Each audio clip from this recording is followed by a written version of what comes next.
ang mga kwento ng pag-ibig, kwento ng buhay at kwento ng pag-asa dito sa Barangay Love Stories. Love Stories.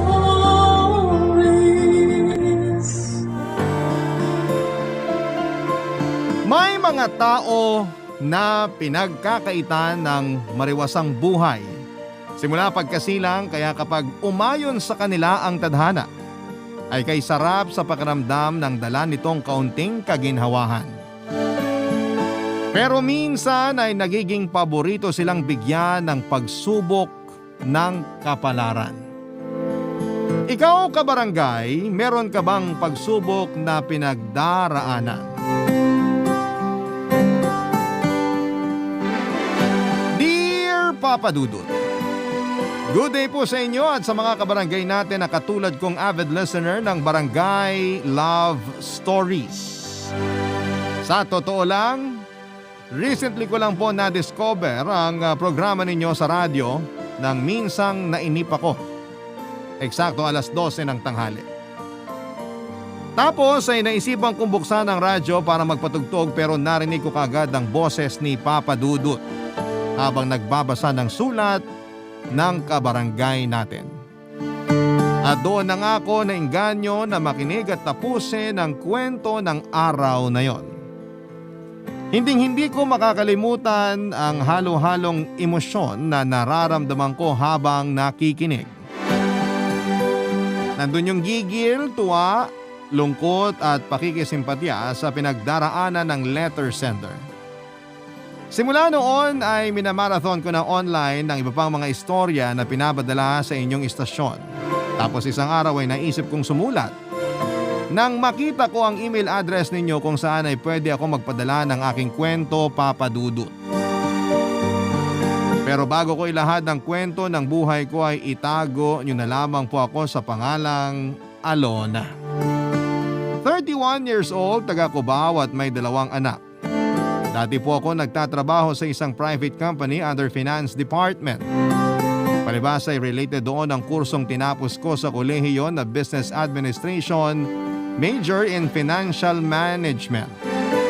Pero ngayon ay tuluyan ko nang niyakap ang pagiging full-time mom ng mga anak ko sa pangalawa ko na panganay naman namin ng kasalukuyang kong ka-live-in partner.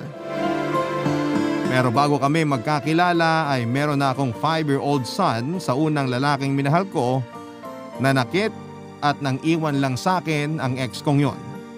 At kahit ang tiyahing kong si Auntie Marie ay abot langit pa rin ang gigil sa kanya, Papa Dudut.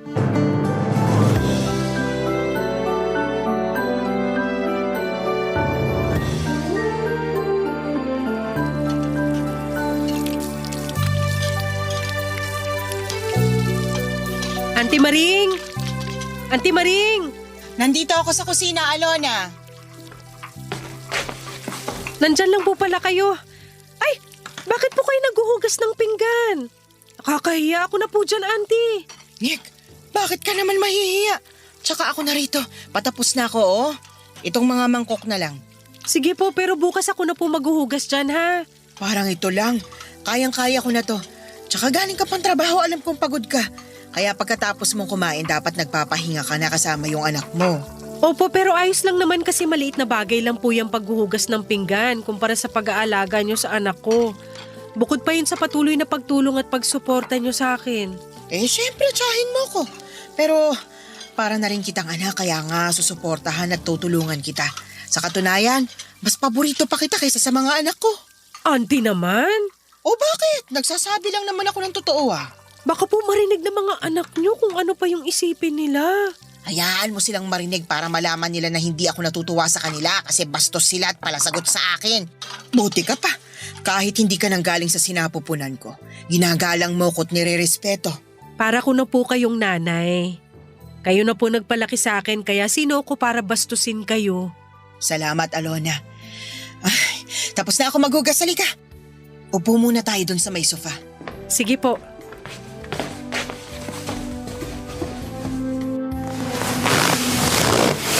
Auntie, may ibibigay po pala ako sa inyo. Ito po, kunin nyo na. Ano ba yan? Bakit ang dami naman yan? Sweldo ko po kasi ngayon, tsaka kaunti lang naman yan. Para lang may pambayad kayo sa kuryente at pang-grocery ng mga kailangan natin sa bahay. Oo nga, pero may pera naman kami ng uncle mo. Sa'yo na yan, itabi mo na yan. Sige na po, kunin nyo na. Nakakahiya kasi nakikitira kami rito ng anak ko tapos hindi kami mag-aambag. Nag-aambag kayo, tinatanggihan ko lang kasi hindi naman kailangan. Tsaka na lang, pag na-short kami, sige. Pero yung perang yan kinita mo, kaya itabi mo at gastusin nyo ng anak mo. Sure po kayo, auntie? Oo naman, itabi mo na yan. Thank you po. Pandagdag ko na lang sa savings ng anak ko. Pero kung magbagong isip nyo, pwede ko naman ibigay sa inyo. Ang kulit, ang kulit. Mana ka talaga sa nanay mo, no? Ganyan din siya nung mga bata pa kami. Ayan, bigla ako na lang tuloy na miss yung bunso naming yon. Kasi siya yung star ng pamilya, yung maingay, magulo, yung malakas tumawa pero malambing at mahilig yumakap. Kaya nga nung nawala siya kasama ng papa mo, nalungkot talaga ako ng gusto. Ako na kasi yung nagpalaki doon. Kita ko nga po sa mga picture nyo ng bata kayo na sobrang close nyo. Sayang, maaga silang nawala ni tatay. Hanggang ngayon, napapaisip pa rin po ko kung anong buhay ang meron ako sakaling hindi sila maagang namatay. Ay, hindi ko rin alam. Pero sigurado akong proud ang mga magulang mo sa'yo kasi kinaya mo. Nakagraduate ka, may magandang trabaho, at higit sa lahat, may cute na anak. Utang na loob ko po sa inyo lahat ng magagandang bagay sa buhay ko, auntie. Kasi kung hindi nyo ako kinupkop at pinag-aral ni uncle, baka sa kangkungan ako pulutin. Nakikitaan ka kasi namin ng potensyal kaya hindi kami nagkamali na pag-aralin ka. At kahit nung nabuntis ka't nagkaanak, pinatunayan mo sa amin na hindi yun hadlang para magsikap ka sa buhay. Kaya lang, sa sobrang sipag mo naman, lagi ka nagkakasakit. Ingatan mo naman ang sarili mo. Alalahanin mong maliit pa yung anak mo. Opo, salamat sa paalala. Minsan lang talaga nakakalimutan ko kasi subsub ako sa trabaho. Wag kang masyadong subsob sa trabaho. Mag-love life ka rin. Baka panahon na para magkapamilya ka. Hindi ko po prioridad ang pagla-love life, auntie. Masaya na ako na kami lang dalawa ng anak ko. Ang akin lang naman, hindi ka na bumabata. Ikonsidera mo pa rin ang pagpapamilya kasi masarap pa rin yung may katuwang.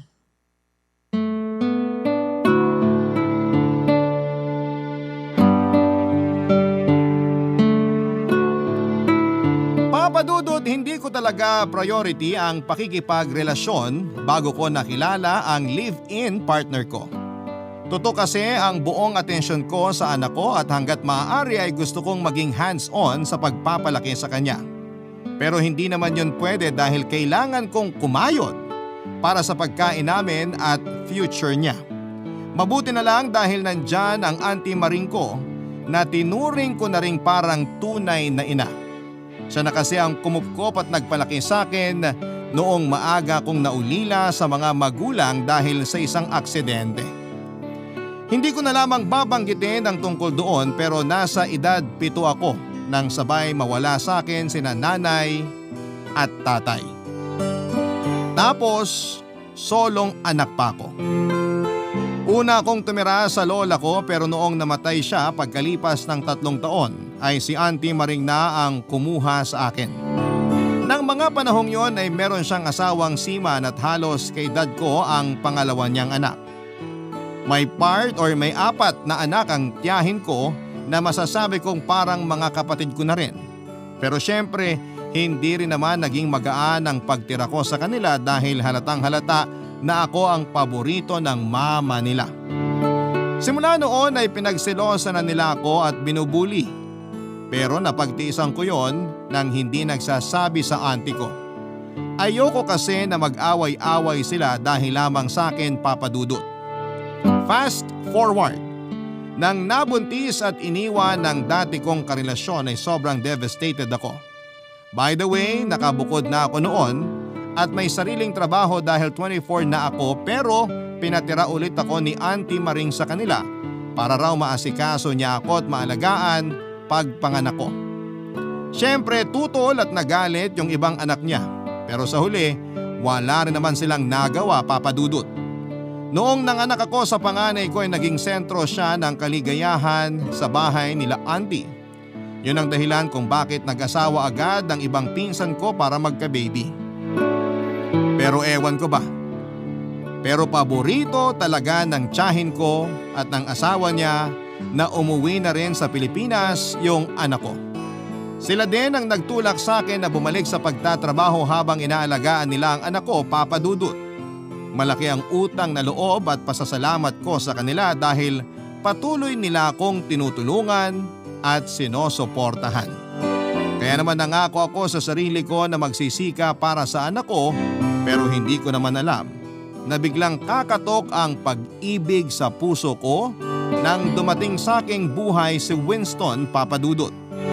Maglilimang taon na ako sa pinapasukan kong private company nang dumating si Winston. Mas matanda siya sa akin ng 2 taon at pang third company na niya yon. Graphic artist ang posisyon niya at nakasalubong ko siya sa hallway ng araw ng interview namin. Aaminin kong nalabat first sight ako sa kanya kasi ang gwapo niya. Moreno, magandang panga, mapungay ang mga mata at kulot ang kanyang buhok. Lahat yon ay tipo ko sa isang lalaki kaya naging crush ko na kaagad siya ng araw na yon. Noong nakapasok siya sa company namin ay sobrang saya ko kasi araw-araw ay pwede ko na siyang masilayan. Papa Dudut, feeling teenager talaga ako noon kung kiligin hanggang sa nalaman ko na lamang na crush niya rin ako at hiningi niya ang number ko at ka-department kong lalaki na close niya rin that time. Doon na kami simulang nag-usap at nagkapalagayan ng loob. Naging kami at dahil medyo ilang taon na akong hindi nakakaranas ng romansa. Aminado akong naging mapusok ako sa unang gabi naming magkasama, Papa Dudut. Pagkalipas ng 1 buwan, nangyari ang hindi dapat mangyari sa amin.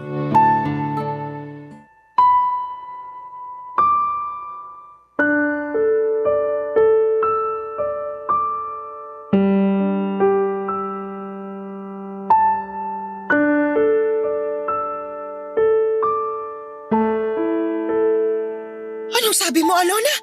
Buntis ka? Opo, auntie. At si Winston po ang ama.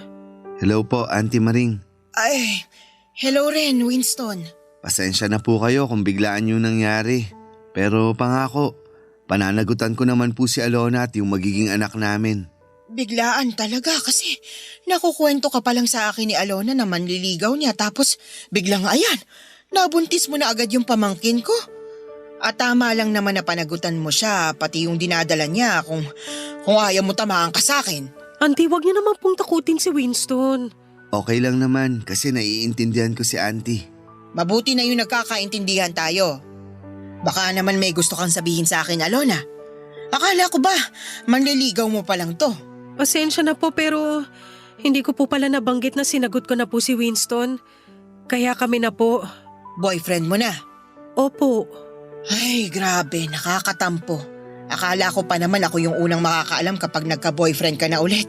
Wag na po kayo magtampo. Kayo pa rin naman po yung unang nakaalam. Kahit na, hindi mo pa rin sinabi sa akin agad. Sinabi mo na lang ngayon kung kailan may laman na pala yung tiyan mo. Pasensya na po ulit kayo. Wag po sana kayo magalit sa akin. Hindi naman ako nagagalit sa'yo. Nasa tamang edad ka na para magkaanak ulit. Ang akin lang, sana nasa tamang lalaki ka na rin mapunta. Hindi katulad nung tatay ng panganay mo. Pinapangako ko po na aalagaan at mamahalin ko po si Alona at ang magiging anak namin, Auntie. Kaya wag na po kayo mag-alala sa kanya. Siya lang at yung magiging anak ninyo? Paano yung apo ko? Yung panganay ni Alona? Tanggap po ni Winston ang anak ko kaya wala po kayong dapat ikabahala. Malapit po siya sa mga bata. Sa totoo lang siya ang paboritong tito ng mga pamangkin niya. Mabuti kung ganon. Ayoko lang naman na maetsapwera yung apo ko kapag pinanganak na yung baby nyo. Wala po mangyayaring ganun. Wala po ako magiging paborito. O siya, paano na yung magiging setup nyo niyan? Yun nga po yung dahilan kaya kinausap namin kayo. Napagkasunduan po kasi namin ni Winston na lumipat at tumira sa bahay nila pansamantala. Hanggang makaipon lang kami ng pera para makabukod. Ano ka mo? Aalis kayo rito sa bahay? Iiwan nyo na kami? Dadalaw naman po kami rito, auntie. Dadalasan namin para magkita pa rin tayo palagi. Wala naman akong magagawa kung yan yung desisyon nyo. Basta dapat safe kayo ng apo ko doon sa bago nyong titirhan. Sino kasama nyo sa bahay nyo, Winston? Yung mama ko lang po at siya rin yung may gusto na tumira sa amin si Alona. Nakilala mo na ba yung nanay ni Winston? Sa video call pa lang po. Plano naming pumunta sa kanila pagkagaling namin dito para makilala na ako ng mama niya, auntie. Excited na po si mama na makilala si Alona. At masayang masaya po siya nung nalaman niya na magkakaapo na siya. Kung ganon, masaya na rin ako para sa inyo. Basta ang gusto ko lang, alagaan mo si Alona sa inyo ha. Kasi parang anak ko na yan, ako nagpalaki dyan. Sa oras lang talaga na malaman ko na pinaiyak mo siya doon, babawiin ko sila sa'yo. Hindi po mangyayari yun. Kasi mahal na mahal ko po si Alona, auntie. Ganyan lang talaga, auntie ko. Overprotective sa akin. Kaya nga mahal na mahal ko yan eh. Kahit wala na akong nanay, pinaramdam niya sa akin ang aruga ng isang tunay na ina. Siyempre, dapat alagaan at mahalin ka rin doon ni Winston. O siya, tama na muna tong usapan na to. Nagluto ako ng ginataang tulingan doon. Sabi mo, paborito yun ni Winston, di ba? Na-excite kasi ako nung sinabi mong bibisita siya. Nagulat lang talaga ako nung nalaman kong buntis ka na. Ang pupusok talaga ng mga kabataan. Hindi na po kami mga bata. Nasa 30 anyos na po kami, auntie. Basta. Para sa akin, bata pa rin yung 30. Tara na nga. Kumain na tayo.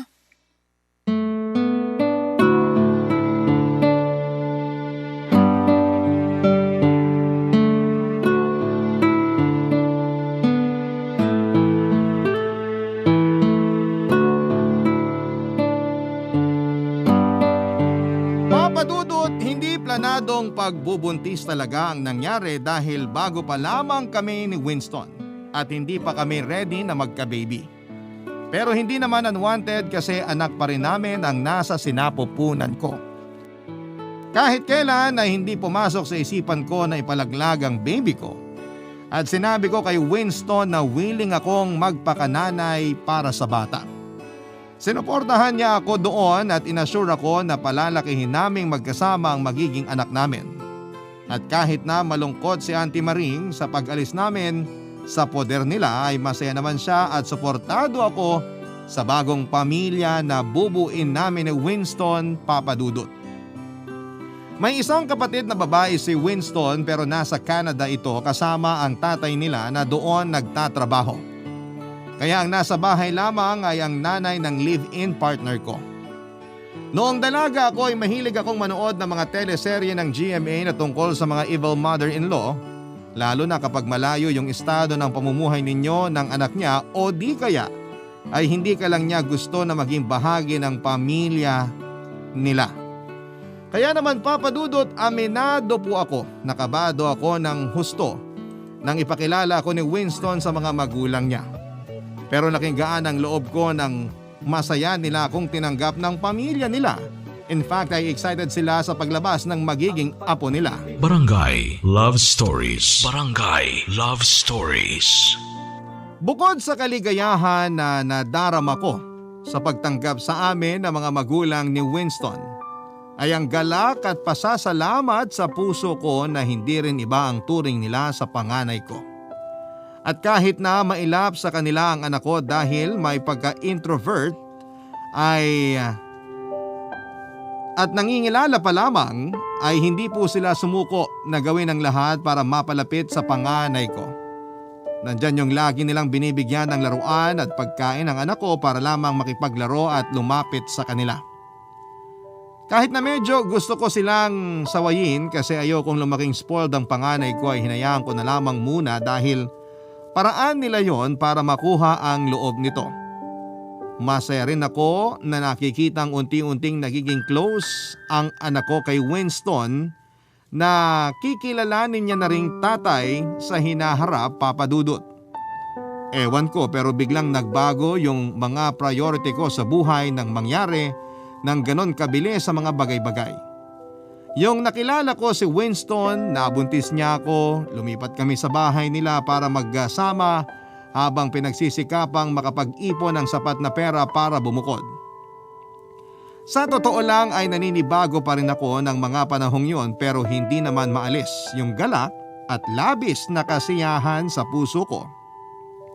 Dahil sa wakas ay nakatagpo na ako ng lalaki na makakasama kong bumuo ng pamilya namin. At kung loloobin ng kapalaran ay mananatili sa tabi ko hanggang pagtanda namin, Papa Dudut.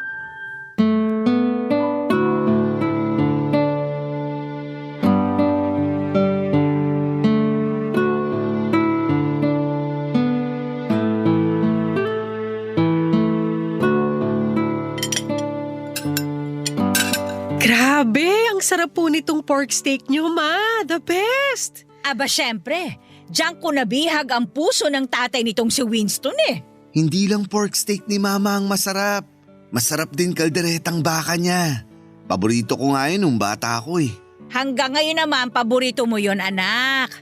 Oy sige, kain ka lang ha, kain lang Alona. Para naman busog din yung baby mo. Salamat po, ma. Ay, walang anuman. Excited na talaga ako sa pagdating ng apo namin eh. Kahit nga yung asawa ko na nasa Canada, laging tumatawag para lang itanong kung kumusta ka. Plano na nga nung umuwi pag nakapanganak ka eh. Isasama nga raw niya yung ate ni Winston, pati yung iba naming mga apo. Wow, talaga po? Ayos yun. Kasi miss na miss ko na rin si Papa pati si ate. At syempre yung mga pamangkin ko. Kaya nga lalong nakaka-excite. Ay, nako. Kaya lang nga may napag-usapan pala kami ng papa mo tungkol sa'yo, Alona. Ano po yun, ma? Napagkasunduan kasi namin na makakabuti sa'yo kung mag-resign ka na dun sa pinagtatrabahuhan ninyo ni Winston. Dito ka na lamang sa bahay kasama namin. Po? Oy, huwag mo sanang masamain ha. Kasi iniisip lang naman namin yung kapakanan mo. Malaki na yung tiyan mo. Tapos umaangkas ka pa sa motor ni Winston. Inatatagtag ka sa biyahe tsaka napapadalas yung pagreklamo mo na masakit yung katawan mo. Nag-aalala lang kami sa'yo at sa apo namin. Baka kasi kumapano eh. Naiintindihan ko naman po yung pag-aalala nyo pero masyado naman pong biglaan. Alam mo, tama si Mama Alona. Ha? Kaya ko naman kayong buhayin kaya okay lang na ako na lang yung magtrabaho ngayon. Kesa naman mapahamak yung magiging anak natin. Mas hindi ko yung kakayanin. Oh, kita mo na? Pati itong si Winston sang-ayon sa naisip namin ng papa ninyo. Kaya nga pumayag ka na. Mag-resign ka na dyan, tapos dito ka na lang sa bahay. Para hindi na rin kami masyadong mag-aalala. Hindi po ba pwedeng pag-isipan ko muna? Kung ako sa'yo, wag na. Swerte mo na nga kasi hindi mo na kailangan kumayod dahil masipag yung anak ko. Naku, kung sa ibang lalaki yan, baka kahit kabuwanan mo na nagkakandakuba ka pa rin sa pagtatrabaho. Tama si Mama. Kaya sana sundin mo na lang yung gusto naming mangyari. Oo, maninibago ka kasi sanay kang pumapasok sa opisina. Pero sa umpisa lang naman yun. Marami naman kayong pwedeng gawin ni Mama dito habang di ka pa nanganganak. Ay oo, tuturuan kitang magluto ng mga recipe ko para maipagluto mo na rin sa susunod si Winston. Magandang ideya nga yun, Ma. Turuan niyo rin pong gumawa ng dessert si Alona. Yung paborito namin ni Papa. Since uuwi siya rito pag naipanganak na yung baby namin. Ano ka ba? Kasama yan sa listahan ng mga recipe na ipapamana ko kay Alona. O ano, excited ka na bang magluto? Opo, excited na rin naman po ako. Excited daw. Pero bakit nakasimangot ka? Ma, normal lang yun. Kasi malungkot pa si Alona dahil aalis na siya sa trabaho namin. Pero sigurado, mag-e-enjoy rin siya rito sa bahay kasama mo. Makakapag-banding din kayo ng panganay mo. Ayaw mo ba yun? Gusto po. Kaya nga dito ka na lang. Sama-sama tayo rito at hayaan mo na yung mga lalaking yan ang magsipagbanat ng buto.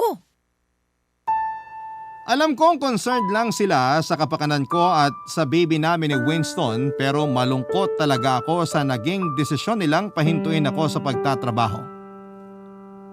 Pero sa huli hindi na ako tumutol dahil ayaw ko namang may mangyaring masama sa baby na nasa sinapupunan ko. Kaya naman pumayag na lamang akong mag-resign. Inisip ko na lamang na kapag naging full-time mom na ako ay makakasama ko na ang panganay ko at magkakaroon kami ng bonding bago man lang ipanganak ang kapatid niya. Kapag kasi nanganak na ako ay tiyak na hindi ko na siya masyadong mapagtutuunan ng pansin at ayaw ko namang maramdaman niya na pinagpapalit ko na siya sa iba, Papa Dudut.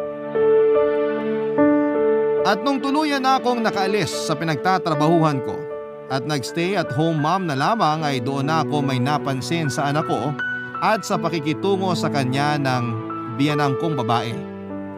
May isang beses kasi na narinig kong umiiyak ang panganay ko habang natutulog ako.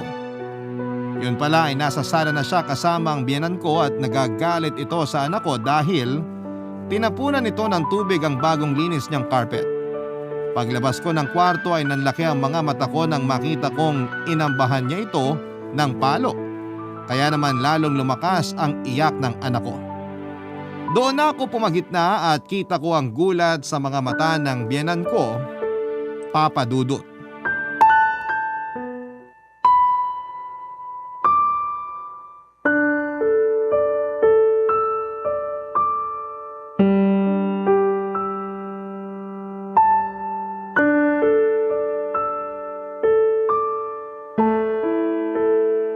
Ma, mag-usap nga po tayo. Oh, ano ba ang pag-uusapan natin? Tungkol po dun sa nangyari sa anak ko at dun sa pag-amba nyo ng palo sa kanya. Oh, ano namang meron doon? Anong problema? Hindi ko naman itinuloy, di ba? Hindi nyo tinuloy kasi dumating ako. Pero paano kung hindi ako dumating? Eh di napalo nyo na yung anak ko. Ano bang palagay mo sa akin? Nananakit ng bata? Hindi naman po sa ganon. Yun ang tinutumbok mo kaya ganon na rin yon. Ang akin lang, pwede nyo naman pagsabihan yung anak ko sa mahinahong paraan. Pinagsabihan ko na yan sa mahinahong paraan. Pero matigas ang ulo eh. Hindi nakikinig tapos iniirapan pa ako. Ewan ko ba dyan sa anak mo kung kanino nagmana? Ay baka doon sa ama. Hindi po totoo yung sinasabi nyo. Mabait po yung anak ko. Mabait daw. Sabihin mo, mukha lang. Pero nasa loob ang kulo. Ay nako, dati gusto ko mapalapit dyan kasi mahilig ako sa mga bata. Pero ngayon, parang nagsisisi na akong pinatira ko pa yan dito sa bahay ko. Ano pong ibig niyong sabihin? Ayoko dyan sa anak mong panganay. Hindi ko naman apo yan eh. Hindi ko nga yan kadugo. Ma naman, anak ko po yung pinag-uusapan natin dito. Opo, hindi niyo siya katugo pero sa akin siya nanggaling. Hindi ko naman sinabi na hindi siya sa'yo nanggaling. Nandun na tayo sa anak mo nga yan. Pero nakakaubos pa rin kasi ng pasensya. Ay basta, ayoko na sa batang yan. Pag nakikita ko yan, naku, kumukulo talaga yung dugo ko. Kakausapin ko po yung anak ko. Itatanong ko po sa kanya kung totoo yung mga sinabi niyo. Sinasabi mo ba na sinungaling ako? Hindi naman po ganun yung ibig kong sabihin. O sige nga, anong ibig mo sabihin doon? Pagsasabihan ko po yung anak ko kung totoo man yung mga binibintang niyo sa kanya. Kasi higit kanino man kilala ko yung anak ko dahil ako po yung nagpalaki sa kanya. Di tanungin mo tapos kapag nagsinungaling, kanino nagmana? Sa ama niyang manloloko at mangiiwan. Ma, huwag naman kayo magsalita ng ganyan. Di ba gano'n naman talaga magkadugo? Magkaugali? Kaya nga sigurado ako may pinagmanahan niyang anak mo at doon yung sa tatay niya nagmana. Magkaibang tao po ang anak ko at ang tatay niya. Hindi sila parehong masama. Tsaka ang bata-bata pa po ng anak ko para husgahan nyo, tawaging ganyan. Nanay din kayo, kaya sana alam nyo na nakakasakit yung mga sinasabi nyo. Nauna pa rin naman akong naging nanay sa'yo. Kaya wag mo nga akong pagmamalakihan dyan ha. Kung makapagsalita ka, akala mo kung sino ka na. Hindi naman po ako nagmamalaki sa inyo, ma. Wala pong ganun. Pinalalabas mo talagang sinungaling ako Ma naman Naku, alam mo, isusumbong kita kay Winston. Sasabihin kong inaaway mo ako. Hindi ko po kayo inaaway. Kinakausap ko lang kayo ng mahinahon. Tapos kayo na yung nagsalita ng kung anong-anong hindi maganda dyan. O bakit? Wala na ba akong karapatang magsabi ng opinyon ko sa pamamahay na ito? Baka nakakalimutan mo ha? Bahay ko ito, Alona. Kayo nakikitira lang dito, kaya dapat umayos-ayos ka. Maayos po ako nakikisama sa inyo. At alam ko naman po ang lugar namin sa bahay na to. Mabuti na yung nagkakaintindihan tayo. Wala ka pang may pagmamalaki. Kaya ayos-ayusin mo yung ugali mo. Hindi ko naman gustong humantong sa away ang simpleng pag-uusap namin ng biyenan ko, pero bilang isang ina, ayaw ko pong sinasaktan ng kahit na sino ang anak ko. Kaya nga may kaunting tampo ako sa kanya kasi nagawa niyang sigawan ng bata imbis na pagsabihan ito ng maayos. Doon ako napaisip kung yun pa lang ba ang unang beses na tinatrato niya ng hindi maganda ang anak ko. Kasabay noon ay bigla akong kinabahan, pero ayoko namang mag-isip ng masama kasi nakikita ko yung kagustuhan niya na mapalapit sa anak ko noong unang buwan namin pagkalipat sa bahay nila Papa Dudut. Ilang araw din kaming hindi nag-usap ng biyenan ko, pero ako na rin ang lumapit sa kanya para mag-sorry kung may nasabi man akong masakit. Pero nagulat ako sa reaksyon niya. Palibasa, hindi yon ang inaasahan ko. Paano ba naman Papa Dudut, imbes na magpakumbaba at humingi ng dispensa sa mga sinabi niyang insulto sa amin ng anak ko, ay mas lalo pa niyang pinagdiina na ayaw na niya sa panganay ko dahil maarte raw, mahirap alagaan at higit sa lahat ay hindi naman nila kadugo. Simula noon ay hindi ko na pinalapit sa kanya ang anak ko. Pero nahihirapan ako dahil unti-unti nang nagkakalamat ang relasyon ko sa biyenan ko, Papa Dudut. At napapansin na yon ni Winston ng mga panahong yon na hindi na nagiging okay ang lahat sa pagitan namin ng biyenan ko. Barangay Love Stories. Barangay Love Stories. Nasa 7 buwan na ako ng pagbubuntis noon at malaki na rin ang tiyan ko. Kaya hirap na rin akong kumilos sa bahay namin, Papa Dudut. Hindi ko na tuloy mabantayan ang anak ko, lalo na kapag nagiging makulit siya at gusto niyang maglaro sa labas ng kwarto namin.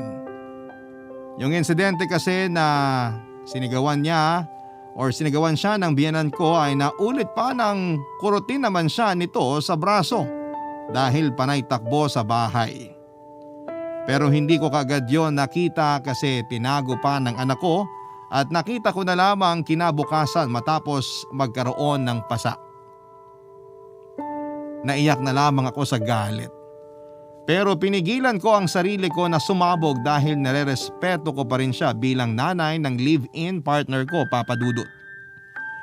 Pero mas lalo akong naghigpit sa anak ko na huwag lalapit sa biyenan ko kasi baka masaktan na naman siya nito. Nang mapansin ni Winston na dinidisiplina ko ng ganon ang anak ko, syempre ay nagtaka siya at nagtanong kung bakit. Doon ko na nga sinabi ang mga nangyari. Ang akala ko ay makikisimpatya siya sa akin, pero nagulat ako ng sang-ayunan niya na tama lang daw ang ginawa ng nanay niya dahil malikot at makulit talaga ang anak ko.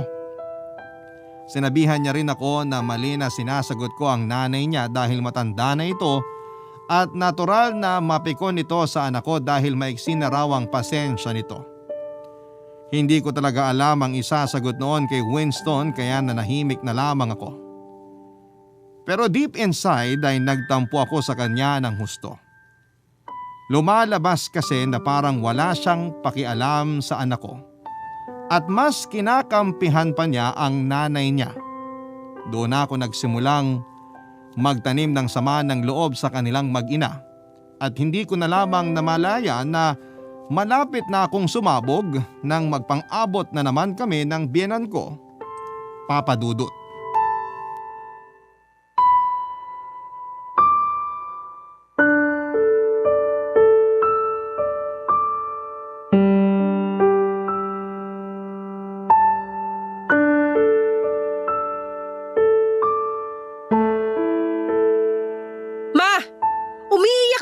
Sabi niya pinalo niyo raw siya ng walis tambo sa ulo.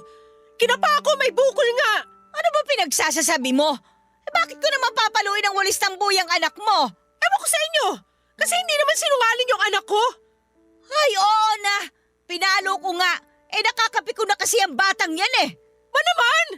Bakit niyo sinaktan yung anak ko? Hindi ka ba nakikinig? Nakakapikon yung anak mo. Ano po bang ginawa ng bata para paluhin niyo ng walis tambo? Kamuntik lang naman yung mabasag yung mamahaling kong figurine na nakadisplay doon sa may TV. Para sa kaalaman mo ha, 1,250,000 ang presyo nun. Padala ng asawa ko nung birthday ko. Pero hindi pa rin po sapat na dahilan nyo para paluin nyo siya. Ang laki ng bukol sa ulo ng anak ko, Ma! Sus, para bukol lang naman eh. Natural, magbubukol yon kasi natamaan. Pero gumagaling naman yan. Lagyan mo lang ng yelo. Huwag ka nga masyadong OA dyan, ha? Malayo yan sa bituka. Ako pa talagang OA, anak ko pinag-uusapan dito! Bakit mo ba ako sinisigawan, ha? Baka nakakalimutan mo kung sino ako sa pamamahay na ito. Hindi ko po nakakalimutan kung sino kayo pero sumusobra na kayo! Dinidisiplina ko lang naman yung anak mo. Magpasalamat ka na lang sa akin kasi hindi mo yan nagagawa. Tingnan mo tuloy, lumalaking spoiled ang anak mo. Kaya nga habang maaga, putulin na natin yung papatubong sungay niyan. Walang sungay ang anak ko! Kayo yung may sungay at puntot! Anong sinabi mo? Sumusobra ka na talagang babae ka, ha? Ginawa mo pa akong demonyo? Masahol pa kayo sa demonyo kasi pati bata pinapatulan nyo! Hindi lang ako sa bata pumapatol, pati sa buntis na matabil ang dila! Bitawan niyo ako, Ma! Aray! Tinuturuan lang kita ng leksyon para may tanda ka! Yan! Yan ang napapala ng masyadong mapapel! Akala mo kung sino ka? Hoy! Papaalala ko lang sa'yo, ha? Ako pa rin ang masusunod sa bahay na ito! Mapasalamat kayo! May respeto pa rin ako sa inyo! Kasi kung hindi, papatulan ko talaga kayo! May respeto ka pa talaga sa lagay na yan, ha? Kasi kung meron nga, sana hindi mo na ako kinumpronta! Alam nga namang hayaan ko nasaktan nyo lang ang anak ko! Sige nga! Sinong ina yung gugustuhin na agrabeduhin yung anak nila?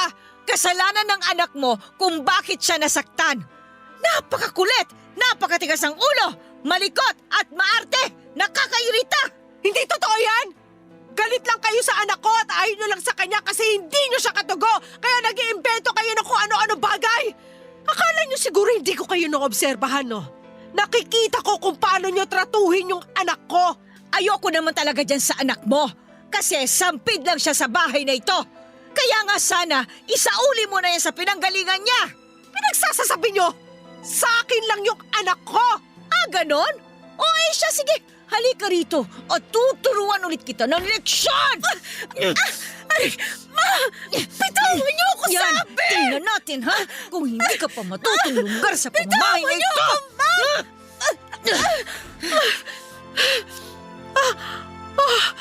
Ma! Dinudugo po ko! Ha? Ay, teka, ano bang sinasabi mo? Ma! Dinudugo ako, Ma! Ay! Tumawag po kayo na tulong! Yung baby ko, baka mapano, Ma! Sandali lang at tatawag ako na sa klono! Abot langit ang takot namin nang duguin ako pero buti na lamang at safe ang baby sa sinapupunan ko. Matapos akong dalhin ng biyanan ko sa ospital. Napa-half day naman sa trabaho si Winston at mabilis akong pinuntahan. Noong nalaman niya ang rason kung bakit ako dinugo ay nagalit siya sa akin kasi kasalanan ko naman daw. Masyado raw akong mainit sa nanay niya samantalang pwede ko naman daw na pagpasensyahan. Sinisisi niya pa ako kasi nilagay ko sa alanganin ang magiging anak namin. Pero sinabi ko sa kanya na dapat ay kausapin din niya ang nanay niya na huwag saktan ang panganay ko dahil lalayasan ko sila. Kitang-kita ko na namutla si Winston at lumambot ang ekspresyon ng mga mata niya dahil sa pagbabanta ko. Sa totoo lang, Papa Dudut, ay hindi ko rin alam kung bakit ko yon nasabi. Basta lumabas na lamang sa bibig ko. Pero wala naman akong planong gawin yon dahil wala rin kaming pupuntahan ng mga anak ko. Tapos ay wala rin akong kapera-pera, Papa Dudut. Hindi nagtagal, kabuwanan ko na at maluwalhati ko namang naisilang ang baby namin ni Winston. At katulad nga ng inaasahan, naghatid siya ng labis na saya sa pamilya namin. Masasabi ko na kahit papaano ay bumait naman yung biyenan ko sa akin at sa panganay ko, lalo na nga nang dumating na yung apo nila. Kaya lumambot na rin ang puso ko sa kanya. Masayang masaya rin si Winston sa pagdating ng anak namin. Sa katunayan, lagi niya itong karga, kinakausap at siya rin ang nag-aasikaso rito mula sa pagpapalit ng lampin, pagtitimpla ng gatas, pagpapadighay, at pagpapaaraw sa umaga. At kahit na noong nakauwi na kami sa bahay, mas naging hands-on dad si Winston sa bahay namin, Papa Dudut.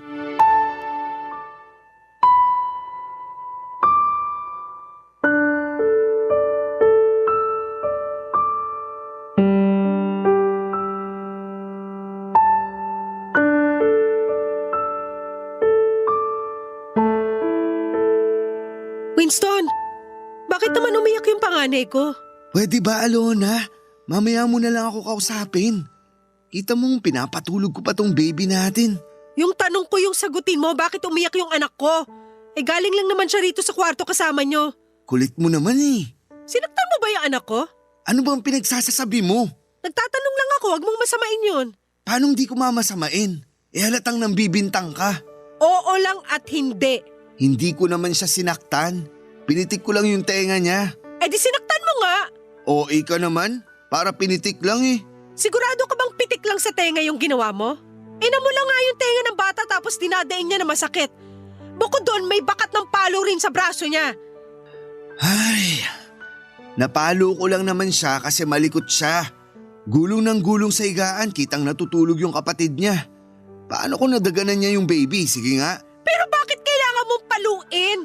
Hindi ba pwedeng sawayin mo ng maayos? Pagsabihan mo, hindi saktan? Sinaway ko na yan. Ilang beses na nga pero para lang akong sirang plaka. Kaya di na ako nakapagtimpi. Napalo ko nung nagulat ako. Tapos napitik ko yung tenga nung sinabihan ako magsusumbong daw sa'yo. Sabi ko sige, kahit magsumbong pa siya sa tatay niyang bano. Bakit naman nasingit dito yung tatay niya, ha? Kasi tama si mama. Mana sa tatay niya yung panganay mo. Pareho silang siraulo. Ulitin mo nga yung sinabi mo sa anak ko. Alin ba dun? Yung bano o yung siraulo? Huwag ka na nga magalit dyan. Totoo naman sinasabi ko. Saka kung hindi sa'yo nagmana ang anak mo, kanino pa ba? E di dun sa tatay niya. Alangan namang sa akin, e di ko naman yan kadugo. Akala ko pa naman tanggap mo na yung anak ko. Pero mali pala ako, Winston. Ay, pwede ba? Huwag mo na nga akong dramahan dyan. Di na yan uubra sa akin. Hindi ako nagdadrama. Masakit lang sa akin bilang nanay na hindi niyo gusto yung panganay ko. Akala ko kasi okay lang sa inyo na kasama natin siya rito na walang issue. Pero bakit naman biglang ganyan? Hindi ko rin alam. Basta habang tumatagal, na-realize ko na hindi pala magandang ideya na kasama natin siya rito. Ayaw sa kanya ng mama ko. Ayaw ko rin sa kanya. Ano gusto mong gawin ko kung ganon? Hindi ko alam. Pero kung pwede lang, doon na lang siya sa tatay niya. Total, magulang pa rin naman niya yun. At saan ko namang lupalop ng daigdig hahanapin yung tatay niya? Sige nga! Isimula nung malaman ng hudas na yun na buntis ako, ang bilis na wala. Kung gusto mo, ibalik mo dun sa bahay ng auntie Maring mo. Tama, doon na lang siya. Gusto naman siya ng auntie mo eh. Baka nga namimiss na nun yung apo niya. Nasisiraan ka na ba ng ulo? Palagay mo hahayaan ko mawalay sa akin yung anak ko? Baka nakakalimutan mo. Meron din tayong sariling anak. Sige, mamili ka. Yung panganay mo, yung pamilya natin. Huwag mo naman sa akin gawin to. Huwag mo naman akong papiliin. Eh di wag ka rin magreklamo kung paminsan-minsan nasasaktan namin yung anak mo. Ay, aga-aga kaka-bad trip naman. Mabuti pa magpapaaraw muna kami ng baby natin. Alis dyan, harang-harang ka sa daan. Pagkalabas ni Winston sa kwarto ay humahagulhol ako ng iyak. Hindi ko na kasi kinaya ang sitwasyon at pakiramdam ko ay sasabog yung dibdib ko dahil sa nangyari. Ilang minuto ang nagdaan ay pumasok sa kwarto ang panganay ko at tinanong kung bakit ako umiiyak. Doon ko na siya niyakap ng mahigpit at panay ang pagbanggit ko ng sorry sa kanya kasi wala akong magawa sa sitwasyon namin. Pakiramdam ko, Papa Dudut, ay wala akong kwentang ina dahil hinahayaan ko lamang na saktan nila ang anak ko. Napakabata pa niya para pagdaanan ng bagay na yon, Papa Dudut. Habang tumatagal ay halatang halata na paborito sa bahay namin ang anak kong bunso. Laging itsapwera ang panganay ko kaya naman nalulungkot ako. Ako na lang yung umaalo sa kanya kapag pakiramdam niya ay walang nagmamahal sa kanya. Lagi kong sinasabi sa anak ko na mahal siya ni Mama. Kung tatanungin ninyo ako kung kumusta kami ni Winston ay nagkabati rin naman kami pagkatapos kong magtampo sa kanya ng ilang araw. Kung sa pagiging tatay lang naman sa baby namin ay masasabi kong mabait at responsable siyang ama, Papa Dudut. Pero wala na talaga siyang kaamor-amor sa panganay ko kaya nahihirapan at nasasaktan ako sa sitwasyon. Pero ang lubos na bumabagabag sa akin ngayon ay ang pagpupumilit ng parents ni Winston na magpakasal na kami sa lalong madaling panahon, Papa Dudut. Sana po ay matulungan ako ng mga kabarangay natin at kapwa ko nanay kung ano ang dapat kong gawin. Mahal ko naman po si Winston kung pag-uusapan ay pagmamahal at gusto kong bumuo ng pamilya na kasama siya. Pero mahal ko rin po ang panganay ko. At ayokong mawalay siya sa akin sakaling magpakasal na kami ng live-in partner ko. Neto kasing nakaraang gabi lang, inopen up na naman sa akin ni Winston ang kagustuhan niya na pabalikin kina Auntie Maring ang anak ko para doon tumira, Papa Dudut. Maraming salamat po sakaling mapili po ninyong i-area ang istorya ng buhay ko at sana po ay mapayuhan ninyo ako at ng mga kabarangay natin kung ano ang mga bagay na dapat kong i-consider. God bless po sa inyong istasyon and more power sa Barangay Love Stories. Ang inyong kapuso at kabarangay, Alona. Nagustuhan ng iyong napakinggan? Ituloy yan via live stream sa www.gmanetwork.com/radio. Barangay LS 97.1 Forever.